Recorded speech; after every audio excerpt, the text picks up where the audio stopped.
하나님 말씀 보겠습니다. 하나님 말씀은 구약 성경 에스겔서 말씀입니다.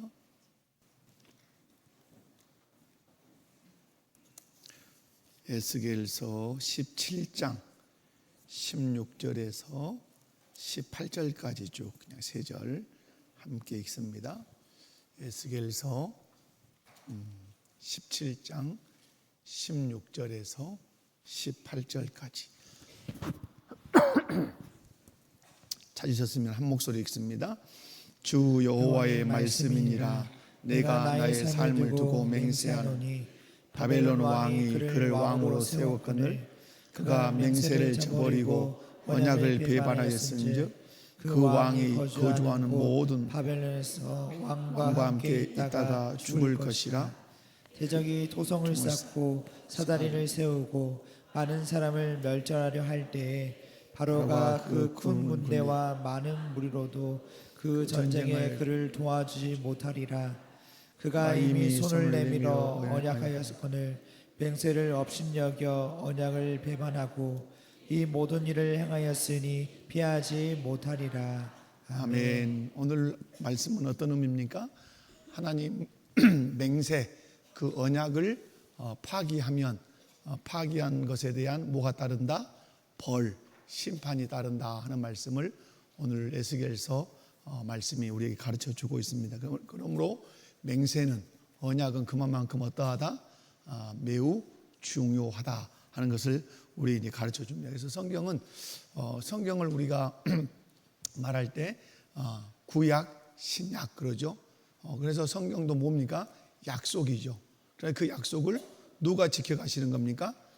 하나님께서 지켜가시는. 그래서 성경의 역사는 하나님께서 하신 약속을 하나님이 스스로 지켜가십니다. 그런데 그 맹세를, 그 언약을 누구에게 하신가? 사람에게도 하시지만은 그 언약을 지키시겠다는 것을 누구에게 하십니까? 자기 자신에게 하십니다. 왜? 인간은 실상 하나님과 언약할 대상이 될 수 없습니다. 왜? 불완전하니까. 그런데 그래서 하나님은 자기 자신에게 맹세하십니다. 그래서 자기 자신에게 하신 맹세를 하나님 결코 어기실 수 없다. 그래서 구약과 신약은 하나님이 약속하신 것을 어떻게 이루시는가? 특별히 어떤 약속이죠? 구속의 약속. 인류가 망하게 되었는데 그 망한 인류를 하나님이 구속하시겠다고 약속하셨어요. 특별히 누구를 통해서 구속하신다고 이사야 말씀하죠? 메시아를 통해서 구속할 거다. 그 약속을 하나님이 어떻게 지켜가시는지를 보여주고 있는 것이 성경이다 하는 것을 기억하시기 바랍니다. 그러므로 그 언약과 그 맹세를 신실하게 지켜가신 하나님이 우리에게 요구하실 때도 무엇을? 너희의 맹세, 너희의 언약을 하나님과 하는 건 소원, 그 소원도 잘 지켜야 되지만 사람과 사람 사이에 한 그 언약이라 할지라도 어떠해야 한다? 잘 지켜야 된다. 자, 오늘 얼른 가야 되는데 잘 안 가지네요. 제 22장 우리 제목이 뭐죠? 합법적 맹세와 소원이죠. 이것은 더 이상 설명하지 않겠습니다. 맹세가 무엇인지 소원이 무엇인지 여러분 다 아시게 됐죠? 맹세는 누구와 누구에게? 사람이 사람에게, 소원은 누구에게? 사람이 하나님께. 중요한 것은 그 맹세는 반드시 어때야 된다? 지켜야 된다. 그래서 맹세를 말할 때 우리가 사망에서 맹세를 말할 때 엄숙하다 그랬어요. 엄숙하다. 엄숙하다는 말은 크게 두 가지 의미. 큰 틀에서는 엄숙한 것이 큰 틀에서는 무엇이죠? 누구 앞에서? 하나님 앞에서 하는 거니까 엄숙하죠. 하나님 앞에서. 근데 하나님 앞에서 하는 게 왜 엄숙하죠? 하나님은 어떠하신다? 우리의 어디를 보신다? 마음을 살피신다. 맹세하시는 누구의 마음을? 그 맹세의 당사자의 마음을 살피신다. 그런 의미에서 엄숙하다. 또 하나는 뭐죠? 그 하나님이 그 맹세에 대해서 뭐 하신다? 심판하신다. 이것이 이제 맹세에서는 매우 중요해요. 다 잊어도 요걸 잊으시면 안 돼요. 맹세는 사람과 사람에게 하는데 누구 앞에서? 그 하나님이 어떠하신다? 맹세하는 그 사람의 마음을 살피신다. 그리고 그 맹세를 지키지 않느냐에 따라서 뭐 하신다? 심판하신다. 오늘 사항도 그 부분을 좀 다루게 될 것입니다. 그래서 이 부분을 깊이 새기시면 좋겠습니다. 자, 사항 가겠습니다. 자, 4절이라고도 하고 사항이라고 하는데 한번 함께 읽습니다. 시작. 맹세는 말에 평이하고 보통한 의미로 애매한 언사나 말해야 할 것을 말하지 않고 의중보류하는 일이 없어야 합니다. 맹세가 죄를 짓도록 구속하기는 불능하나 죄악한 것이 아닌 어떤 일에 맹세했으면 비록 사람 자신에게 손해가 되어도 이행할 의무가 있으며 또 비록 이단자들이나 불신자들에게 맹세했을지라도 그것을 깨뜨릴 수 없다. 아멘. 자, 오늘 오늘 우리가 사항이라고도 하고 절이라고도 해요. 이 사항에서는 뭘 가르치냐면 맹세의 무엇일 것 같아요? 표현 방식. 맹세의 표현 방식과 또 표현 방식, 맹세한 것의 이행의 절대성. 이걸 우리에게 오늘 가르쳐 줍니다. 맹세는 어떻게 해야 되냐? 그죠? 오늘 모호한 말로 하면 된다 안 된다? 뭐 안 된다. 그리고 맹세는 이단에게 했다 할지라도 불신자들에게 했다 할지라도 어떻게 된다? 반드시 지켜야 된다. 이렇게 말하죠. 그래서 사항에서 가르치는 것은 크게 두 가지다. 맹세의 표현 방식, 맹세한 것에 대한 이행의 절대성. 자, 질문 1번을 한번 읽어봅니다. 시작. 맹세를 표현할 때 절대로 해서는 안 되는 언어적 태도는 무엇입니까? 자, 맹세를 표현할 때, 그래서 오늘 뭐죠? 맹세의 표현 방식. 맹세를 표현할 때는 절대 해서는 안 되는 언어적 태도가 무엇인지 한번 봅시다. 신앙 고백에서 뭐라고 우리에게 고백하게 하는지. 자, 신앙 고백의 답변 시작. 맹세는 말이 평이하고 보통의 의미로 해야 합니다. 듣는 사람을 속이기 위해 애매모호한 말을 사용하거나 속마음으로는 다르게 생각하면서 겉으로만 동의하는 의중보류가 없어야 합니다. 맹세는 어떤 말로 해라? 평이한 말로 해라. 평이한 말, 일상 언어, 알아듣는 언어로 꼭 해라. 그 다음에 어떤 의미로 해라? 보통 의미, 누구든지 알아들을 수 있는 보통 의미로 그렇게 해야 된다. 이렇게 말하죠. 이것을 한마디로 얘기하면 어떠함 없이 해야 된다는 얘기냐면 모호함 없이 하라 이 말이죠. 어떤 것 없이 하라? 모호함, 애매모호하다. 이게 뭔 말이냐? 못 알아듣게 하면 안 된단 말이에요. 평이한 말로 보통 의미로, 우리로 얘기하면 초등학생도 알아들을 수 있는 그런 말로 맹세해라, 이런 말씀이죠. 또 하나 있죠. 오늘 여기 보면 의중보류라는 말이죠. 뭐죠? 의중보류라는 말은 여러분 쉽게 알겠죠. 의중보류라고 하는 것은 다른 말이 아니라 심중에 판단을 보류하는 것들. 이 의중이라는 말은 어디예요? 마음이죠. 마음에 내가 어떤 판단을 했는데 이것이 잘못됐다는 사실을, 잘못된 것인 걸 아는데도 불구하고 아닌 것처럼 하고 맹세를 시키는 것. 된다 안 된다? 그러면 안 된다. 이런 얘기죠. 그래서 속마음으로는 다르게 생각하면서 겉으로는 동의하는 의중보류가 없어야 한다. 그래서 언행이, 쉽게 얘기하면 뭐가 언행이 어떻게 된다? 일치돼야 된다. 그죠? 근데 이 언행, 근데 이것은 더 쉽게 얘기하면 마음의 어떤 심중과 그리고 내가 내세우는 그 뜻이 어때야 되죠? 일치해야 된다면. 내 마음은 다른데 뜻을 다른 것처럼 말하면 그거 뭐죠? 속이려고 하는 것이죠. 자, 그런 의미에서 성경적인 근거를 한번 읽어보도록 합니다. 시작.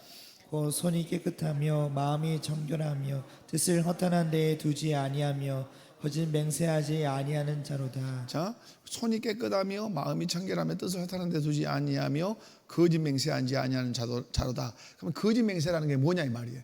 거짓 맹세가 뭐예요?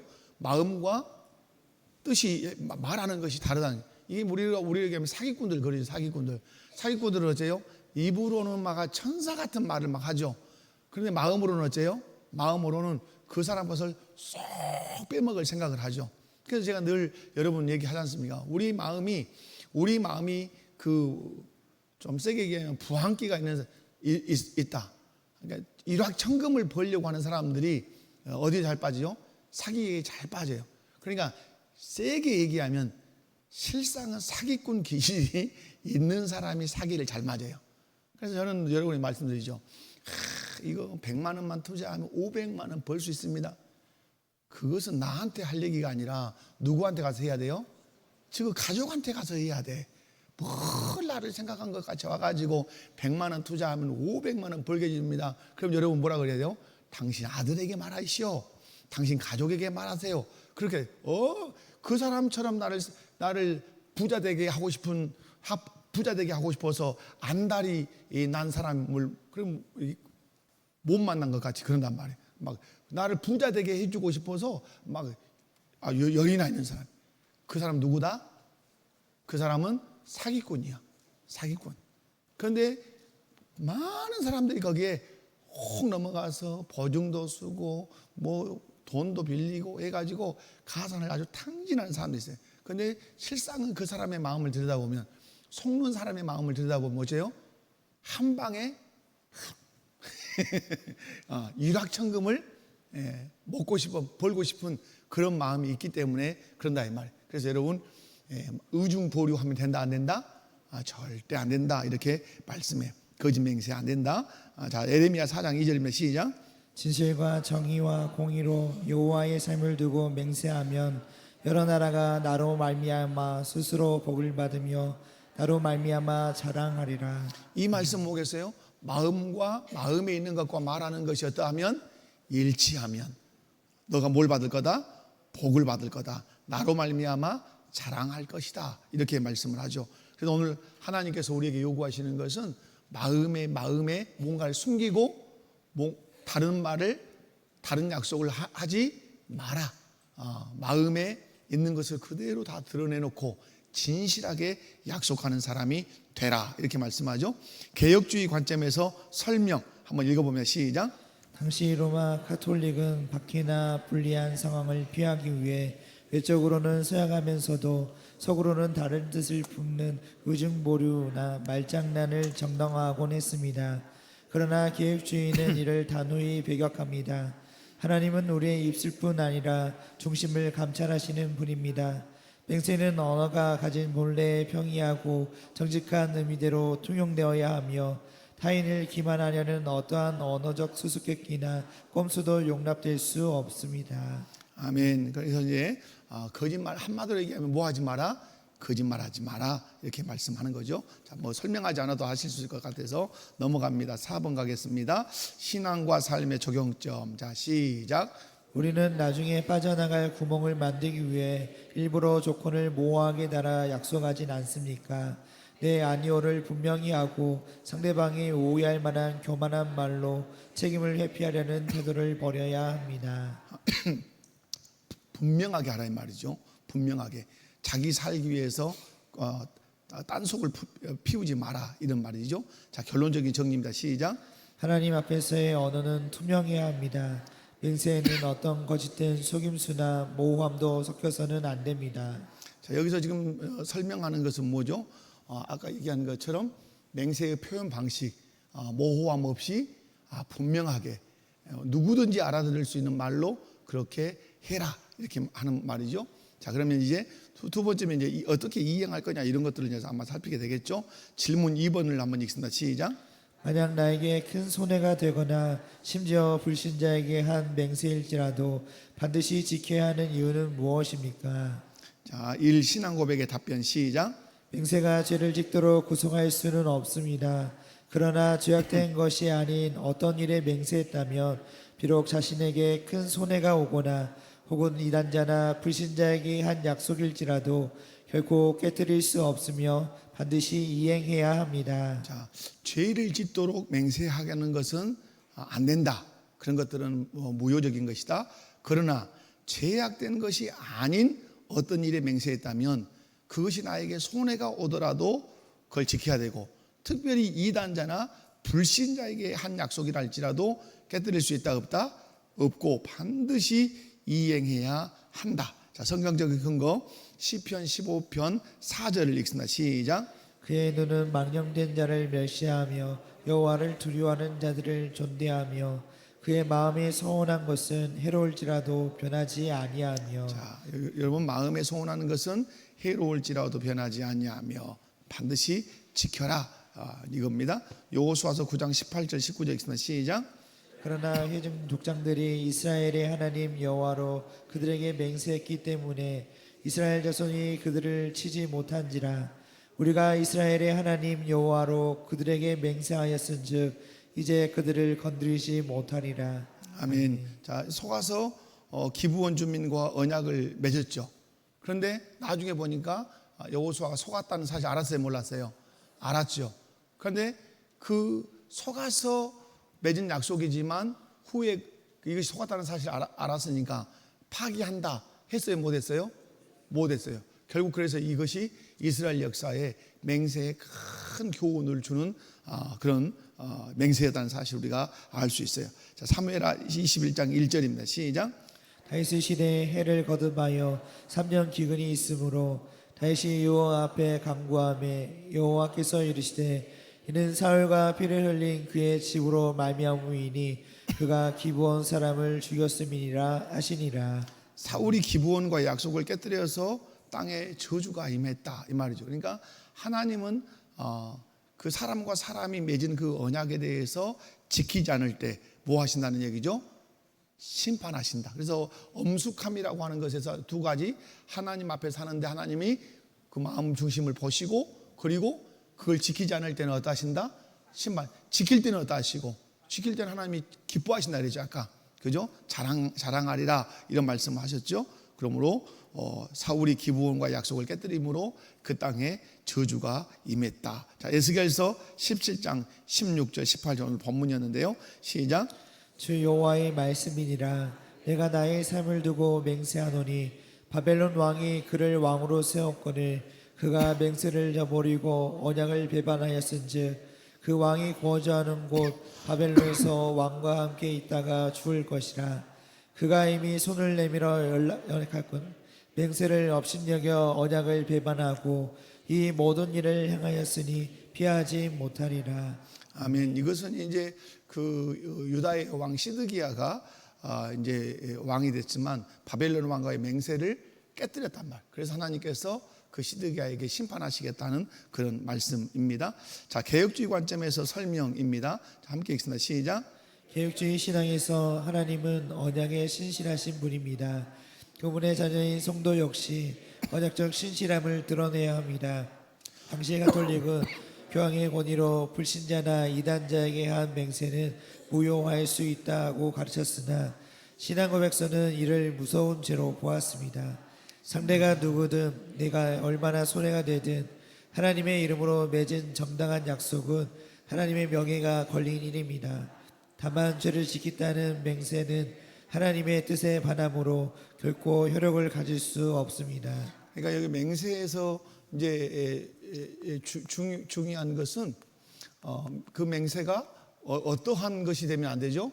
죄를 짓게 하는 것, 죄를 범하게 하는 것은 이것은 어떠한다? 하나님이 이것을 맹세라고 보지 않으신다. 사람을 죽여라, 도둑질을 해라, 여기에 맹세하는 것 이건 아니다. 그러나 죄를 짓는 것이 아닌 맹세, 그죠? 그런 거 있을 거 아니에요. 아닌 맹세. 그런데 그것을 누구에게 한다는 거죠? 오늘 보니까 그것을 불신자에게도 하고, 불신자와 하고 또 누구하고도 그러니까 이단 교회를 다니는 사람, 뭐 문선명을 따르는 사람이든 장길자를 따르는 사람이든, 근데 그 사람과 어떤 약속, 쉽게 얘기하면 이런 거잖아요. 상거래의 약속이 있을 수 있어요? 없어요? 상거래 약속이 있을 거 아니에요. 우리가 사업을 하다 보면. 근데 그 사람이 알고 보니까 누구예요? 이단자예요. 근데 내가 이 사람에게 돈을 줘야 할 입장이란 말이에요. 그러니까 이 사람이 이단이네? 그러니까 안 줘도 된다? 그런 건 있다 없다?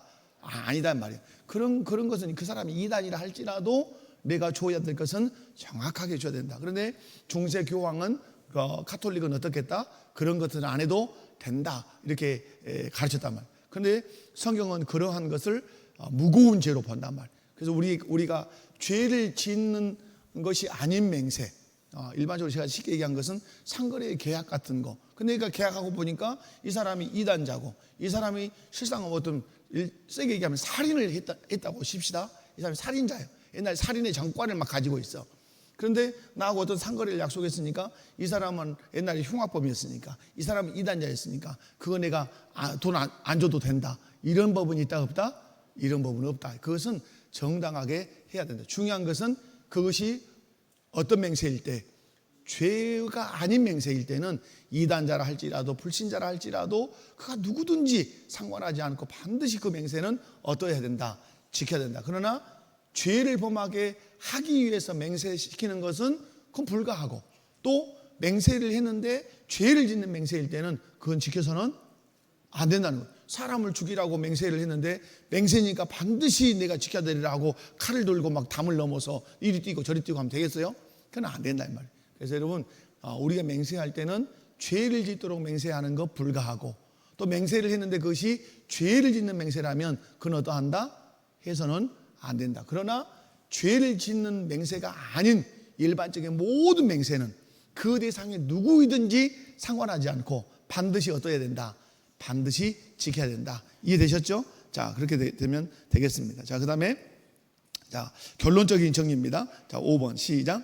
죄를 짓는 일이 아니라면 성도는 자신의 손해와 상대의 어떠함을 불문하고 하나님의 이름으로 한 약속을 신실하게 이행해야 합니다. 여기 결론이죠. 죄를 짓는 일이 아니라면 성도는 자신의 손해와 상대의 어떠함을 불문하고, 그 언더라인을 상대의 어떠함을 불문하고, 그 사람이 누구냐가 중요한 게 아니란 말이에요.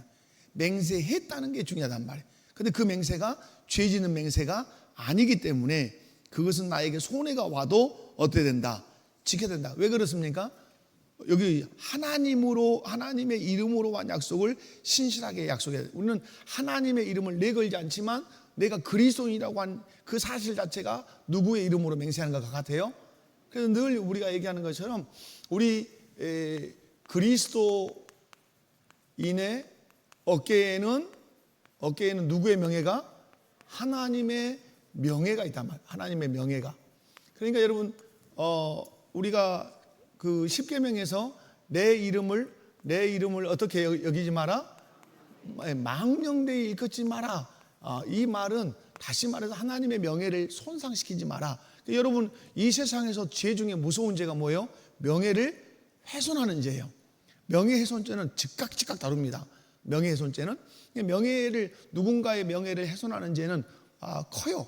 그런데 하물며 인간의 명예도 그렇게 크게 여기는데 하나님의 명예를 실추시키는 것은 용서가 불가능할 정도죠. 그래서 우리가 기억하실 것은 그리스도인의 어깨에는 누구의 명예가 걸려있다? 이 어깨라고 쓴 것은 그리스도인의 모든 삶에는 누구의 명예가 걸려있어요? 우리가 그래서 성경에서 가르치는 게 뭡니까? 너희가 먹든지 마시든지 무엇을 하든지 다 하나님의 영광을 위해서 해라. 영광을 위해서라는 말을 다른 말로 바꾸면 하나님의 명예가 드러나도록. 예수 믿는 사람이라 달랐군요. 우리 목복교회 다니는 성도라 어쩐지 말도 다르고 행하는 행동도 다르군요. 이렇게. 그래서 그 사람이 누구께 영광을 돌리도록? 여러분, 사도행전 말씀해 보면, 사도행전 2장 말씀을 보면 이스라엘에서 이제 오순절 날 성령이 임재하셔서 예루살렘 공동체가 구제를 열심히 하잖아요. 바나바 같은 사람이 밭을 팔아서 사도들 앞에 내놓으니까 그걸 팔아서 이제 구제를 이렇게 하잖아요. 그리고 유무상통하고 하나님을 찬미하니까 세상 사람들이, 예루살렘에 있는 사람들이 누구께 영광을 돌렸어요? 하나님께. 여러분, 그래서 성경은 아주 재밌어요. 그리스도인이 소금과 빛의 삶을 살면, 이게 살면 누가 하나님께 영광을 돌린다고요? 세상 사람들이 하나님께 영광을 돌려요. 그래서 여러분, 이 그리스도인, 이것을 우리가 영광이라고 하는 것은 우리 어성경 하시는 분들은 이제 공부를 하면서 들었지만 영광을 돌린다 이런 개념은 실상은 언어적인 의미로 하면 어떤 의미라고요? 영광한다 이 말이에요. 영광한다. 영광한다는 말은 내가 그리스도인으로서 소금과 빛의 삶을 삶으로 말미암아서 내 모습에서 누구의 모습이 드러나는 거죠? 하나님의 그 형상이 드러나는 거예요. 그러니까 영광한다는 말은 하나님의 그 영광된 모습을 반사해 준단 말이에요. 누구에게? 세상 사람들에게. 그러니까 세상 사람들이 나를 보는 것이 아니라 나를 통해서 영광하는, 나를 통해서 반사되는 누구를 보고? 하나님을 보고 하나님께 영광을 돌리는 것이에요. 이것이 하나님께 영광 돌리는 삶 이러는 거예요. 그래서 여러분이 기억하실 것은 우리가 하나님의 명예를 우리의 어깨에 걸머쥐고 하루를 시작하고 하루를 마무리한다. 그런데 우리의 지금 우리의 어려움이 뭐예요? 우리의 어려움은 예수를 잘 믿어요. 교회에서는 정말로 봉사도 열심히 하고 기도도 잘하고 그리고 뭐 주일 성수 이렇게 잘하는데 문제는 뭐예요? 예배당 문턱을 넘어서면서 이게 문제가 된단 말이에요. 예배당 문턱을 넘어서. 그래서 우리 시골에서 어릴 때는 부흥 강사 목사님들이 오셔서 항상 그렇게 했잖아요. 새벽기도도 잘하고 주일 성수도 잘하고 해. 근데 새벽기도 끝나고 가서 이렇게 남의 밭을 지나가다 보니까 고추가 너무 맛있게 열렸어. 그러니까 성경 가방 열어놓고 몇 개 따가고 다 먹고 갖고 가서 집에 가서 아삭아삭 먹는 거예요. 그것이 신앙생활이에요? 그거 아니다 이 말이에요. 문턱을 넘어서면서부터 신앙생활이 시작되는 건데, 그죠? 그래서 남의 밭에 고추도 따가고 나무밭에 애호박도 따가고 하고 이런 일들이 옛날에는 의당이 있었어요, 없었어요? 몰라요? 다 서울특별시 출신이에요. 그런 일들이 있었단 말이에요. 그럼 오늘날 우리의 삶에서는 그런 게 없겠어요? 여러분, 의외로 폭압적일 수 있어요. 여러분이 직장에서 좀 직위가 위에 있다 하시는 분들은 직장 아래, 내 직위 아래에 있는 사람들에게 실상은 설문조사를 한번 해볼 필요가 있어요. 그죠? 설문조사. 저는 우리 이제 사역자들에게 저는 이제 어떤 담임 목사냐 이런 걸 이제 물을 때 저는 제 나름대로 기도 제목이 있어요. 기도 제목이다. 저분들이 다른 교회를 가든 저하고 사역을 하다가 어떤 사역을 마치든 할 때 이정태 목사는 누구냐라고 할 때 징글징글한 사람이다. 이러면 끝난 거죠. 이제 이것은 함께 신앙생활이 아니라 예수를 믿었는데 제가 예수 잘못 믿음이 되는 것이죠. 여러분이 그런 부분에서 가정에서든 직장에서든 여러분이 하나님을 영광하셔야 돼요. 여러분의 모습에서 누구의 모습이 반사돼야 돼요? 그런데 여러분 아직은 우리가 완전하지 않기 때문에 성경에 보면 거울로 우리를 보는 것 같아요. 지금 거울이 좋지만 옛날에 1세기 때 이런 거울들은 어째요? 그냥 안 좋았어요.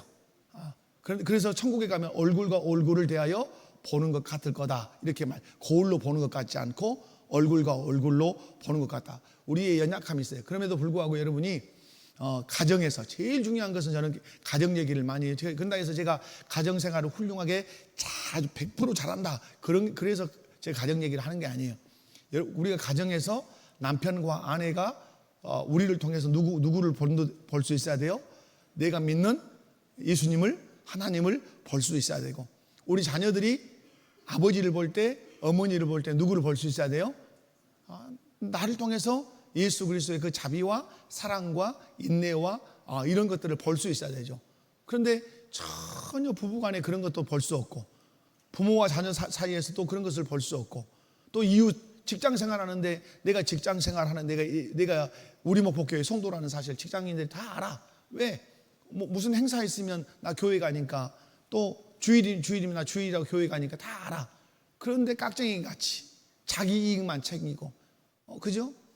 그리고 뭔가 사람을 괴롭히고 이렇게 폭압적으로 하고 억누르고 그러면 예수 믿는 우리를 통해서 하나님의 명예가 드러나요? 안 드러나요? 안 드러나죠. 징하다 하죠. 예수 믿는 것들 징하다 이렇게 하죠. 오늘 식당에 갔는데 오늘 구원파 얘기가 나왔어요. 구원파가 식당에 오면 구원파 애들은 너무 질서정연하대요. 그런데 우리 교회에서 온 사람들 겁나 시끄럽다 이 말이에요. 저는 뭔 말을 하고 싶었어요. 그래서 말은 안 했어요. 그러나 여러분 뭐예요? 생각해 볼 일이란 말이에요. 뭘 생각해 봐요? 제가 늘 말씀하지만 우리는 세상에서는 무슨 선만 지켜도 잘한다 그래요? 상식선. 앞에 분들 한번 손잡고 얘기해 봐요. 상식을 지킵시다. 상식이 있어요. 상식이. 그러니까 여러분 뭐 지식이 없네 그걸 안 해요. 그죠? 저 박사학위도 못 받았을까? 이렇게 말 안 해요. 도를 지나치면 뭐라 그래요? 상식이 없네 그래요. 상식. 상식이라는 건 뭐예요? 아까 얘기한 거 모호함이나 어려움이 없는 일반 초등학생도 말하면 알만한 것들을 우리가 상식이라 그래요. 뭘 잘 지켜야 돼요? 상식을 잘 지키셔야 해요. 상식을. 상식. 그런데 우리는 상식 위에 있어요. 뭘 들고 있다고 제가 말해요? 성경은 천상의 법이에요. 무슨 법? 하나님 나라 법이란 말이에요. 그 상식 위에 성경책을 들고 있는 사람이 그리스도인이에요. 그러면 우리의 삶에서 그리스도인다운 삶을 살아내려고 부단히 애쓰셔야 돼요. 그죠? 오늘 하는 것 중에 하나가 뭐죠? 약속이에요. 약속. 뭐라고요? 약속. 여러분이 약속. 제가 지난 시간에는 아버지가 아들과 낚시하러 간 약속을 했는데 아버지가 아들과 낚시하러 간 것을 어떻게 여겼다? 가볍게 여겼단 말이에요. 그러니까 부모 입장에서는 가벼울 수 있어요. 그러지 않아요? 부모 입장에서는 그 낚시 그거 안 하면 어째서 이러지만 그 아이 입장에서는 어째요? 소풍 가기 전날이라니까요. 가슴이 뛰고 기대하고 기다리고. 그런데 아버지가 탁 하니까 그게 평생에 자기에게 뭐가 되는 거예요? 상처가 되고 아버지가 하는 말에 대해서는 안 믿는단 말이에요. 혹시 여러분이 그런 것이 있을 수 있어요. 이것이 어찌 자식에게만 있겠어요? 부부간에도 있을 수 있고 또 교회 안에 성도들 안에도 있을 수 있고 또 직장 안에서 있을 수 있죠. 그런 것들을 가볍게 여기시면 안 된단 말이에요. 그래서 잘 지켜서 누구의 명예를 드러내자? 하나님의 명예를 드러내시자 하는 거죠. 자, 결론적인 정리를 이제 3항과 4항을 제가 해보면 우리는 세상 속의 그리스도인이에요. 너희는 세상의 소금이니 세상의 빛이니 라고 말씀했어요. 그러면 여러분이 세상 속에서 소금 노릇하시고 세상 속에서 빛 역할을 하셔야 돼요. 근데 우리 그리스도인이 지녀야 할 것은 신실함이에요. 뭐라고요? 신실함. 신실함이라는 게 뭐요? 믿을만한 것이죠. 믿을만한 것. 말도 믿을만하고 행동도 믿을만하고. 그래서 우리는 이제 이 신실함을 드러내려면 신중하고 도덕적인 언어 생활을 해야 돼요. 그러니까 우리가 말할 때도 어떻게 해야 돼요? 신중하게. 어떻게? 신중하게. 3, 4, 1원. 3번 생각하고 한 번 말한다. 근데 이게 쉽지 않아요. 우리 입은 오토바이 같아가지고 또 막 나가기를 잘해. 그러나 그럼에도 불구하고 사람에게는 특이한 힘이 있어요. 생각하면서 말할 수 있는 능력이 우리에게 있어요. 아멘이십니까? 제가 여기서 이렇게 지금 말을 나불나불 이렇게 하지만 막 나온 대로 하겠습니까? 머릿속에서 생각하고 온고에 있는 것을 보면서 그렇게 하는 거죠. 성도는 맹세나 약속을 할 때 실현 가능한 것, 그 다음에 선한 것, 이런 것을 따져가면서 해야 돼요. 꼼수나 말장난으로 사람을 기만해서는 안 된단 말이에요. 손해를 감수하는 신실함. 여러분, 어제 우리 노예 체육대회가 있어요. 우리 장로님도 가시고 권사님도 가셨는데 어떤 일이냐? 마지막에 뭐 하죠? 체육대회하면 추첨인을 추첨은 누구나 기대하는 마음이 있어요. 저도 추첨이 하나 됐어요. 전자레인지. 리액션이 있네. 그래서 어떤 목사님이 이거 자기한테 좀 바꿔주라 해. 선풍기하고. 바꿔드렸어요. 왜냐하면 아들이 자취하는데 전자레인지 필요하다 이 말이야. 우리도 선풍기 있으면 좋잖아요. 어디나. 그런 얘기 했는데 문제가 뭐냐. 항상 추첨할 때는 사람의 마음속에 마귀가 역사해. 무슨 마귀가 역사해요? 욕심이라고는 마귀가 역사해. 그래가지고 여러분 이럴 수는 있어요. 그래서 이제 어제 제 아내가 이제 그거 쓰는 거 추천권 받는 걸 했어요. 원칙이 있었어요. 본인이 아니면 못 넣는다.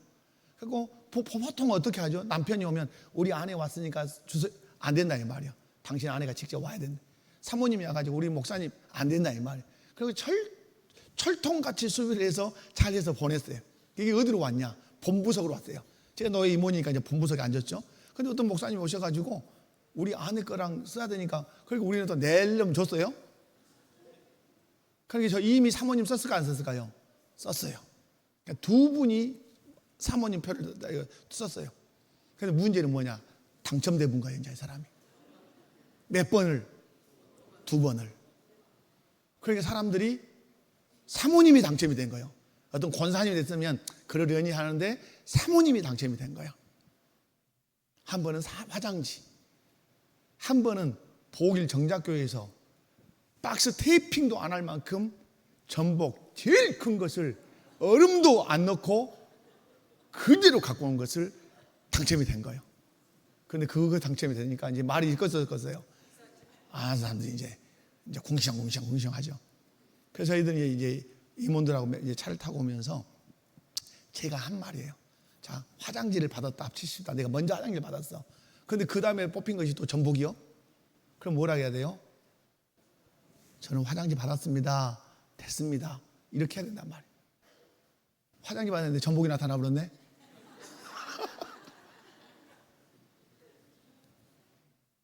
죄송한데 받아가셨어요. 2개를. 여러분, 우리가 여러분, 여러분 나는 안 그런 것처럼 그러시는데, 우리 안에 그 욕심이 있다, 없다? 있어요. 있단 말이에요. 그래서 우리가 그런 것들이 신앙생활이에요. 신앙생활이라고 하는 것은 그런 데서 나타나는 실력이라는 것이. 그죠? 그러면 여러분 다 화장지를 내가 받았는데 전복이 막 박스가 터지려고 한 것이 나타났는데, 목사님 저 받았습니다. 화장지 받았습니다. 그 잘못 2번 기록한 것 같습니다. 그러면 어째요? 그분의 퀄리티가, 그분의 인격이 크게 올라가겠죠. 와, 대단하시구나. 이렇게 하겠죠. 여러분, 나도 그런 욕심이 있단 말이에요. 저도 있어요. 저도 뭐 하나 더 갖고 가고 싶은 그런 마음 있어요. 어제 보니까 화장지를 저 뒤에다 끝날 때 주는 건데, 우리 이모들이 화장지 줘야 되거든요. 2박스가 비어버렸어. 이미 다 갖고 가버려서 2박스 헐어가지고. 누가 가져갔는지 모르고 이제 먼저 가신 분들이 이제 가져가셨겠죠. 이런 것들인데, 자, 뭐냐? 제가 여러분에게 말씀을 드리려고 하는 것은, 손해를 감수하더라도 어떻게 해라? 신실해라. 그때 멋있어요. 이분이 분명히 자기가 손해인데 그것을 지켜가는 것을 보면 그때 그 사람의 멋이 나타나는 거예요. 아멘. 자, 그래서 우리의 정직하고 신실한 삶을 통해서 신실하신 하나님의 영광이 세상 가운데 온전히 선포될 수 있기를 원합니다. 자, 여러분 옆에 분을 한번 보시고 인사합시다. 신실하게 삽시다. 신실하게 사시기 바랍니다. 자, 교회의 소식은 주보를 좀 참조하시기 바라고, 자, 교사 세미나가 내일 모레 있습니다. 그래서 여러분 많이 오셔서, 교사만이 아니에요. 교사 세미나면 또 교사만 같다 이런 게 아니고 누구든지 와서 들으실 수 있어요. 왜냐하면 여러분 기억하실 것은, 외부 강사가 오면 여러분 사례를 드려요. 우리가 물질을 지급하고 그분을 모셔오니까 여러분이 오셔서 많이 들으시면 좋아요. 피가 되고 살이 될 거예요. 그래서 여러분 특별히 아이들을 양육하고 있는 부모들이 오셔서 들으시면